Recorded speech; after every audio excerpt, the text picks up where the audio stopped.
Today's story is The Snail and the Whale.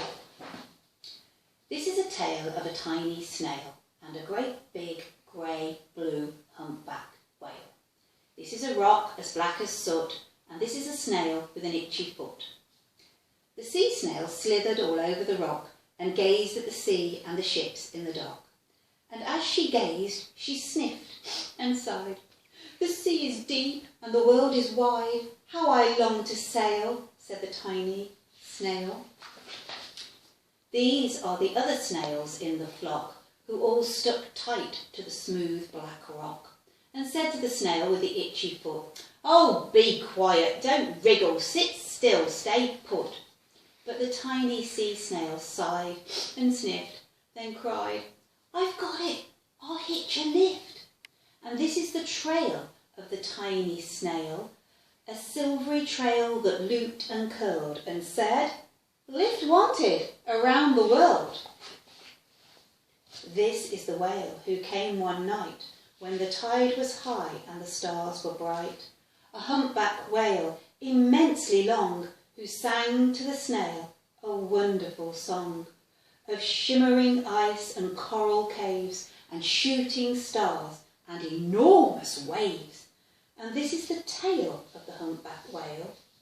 He held it out of the starlit sea and said to the snail, "Come, sail with me."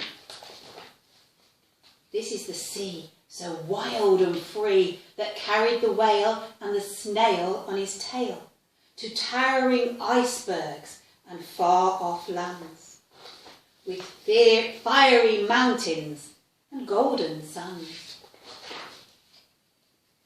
These are the waves that arched and crashed, that foamed and frolicked and sprayed and splashed the tiny snail on the tail of the whale.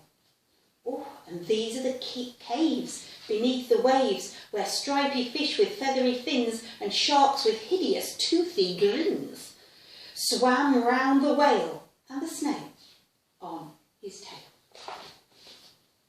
This is the sky, so vast and high, sometimes sunny and blue and warm, and sometimes filled with a thunderstorm, with zigzag lightning flashing and frightening the tiny snail on the end of the rope.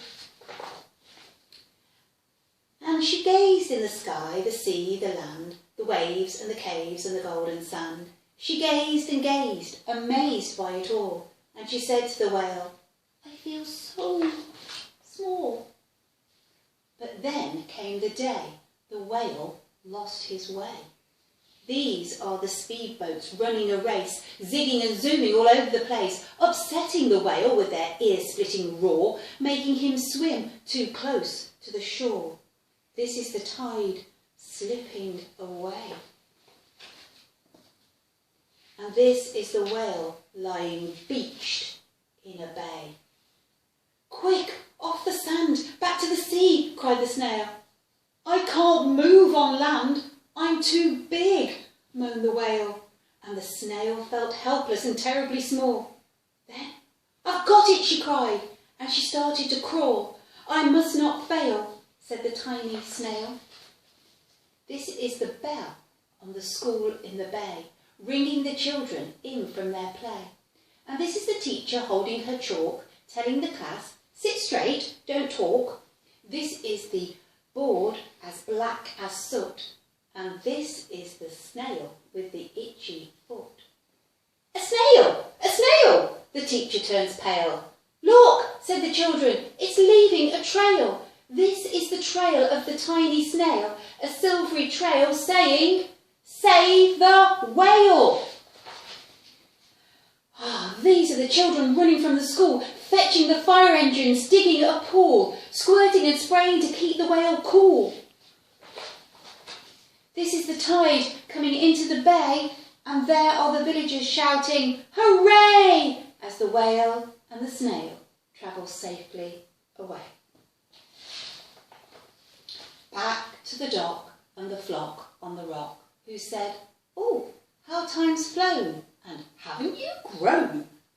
And the whale and the snail told their wonderful tale of shimmering ice and coral cave and shooting stars and and enormous waves, and of how the snail, so small and frail, with her looping, curling, silvery trail, saved the life of the humpback whale.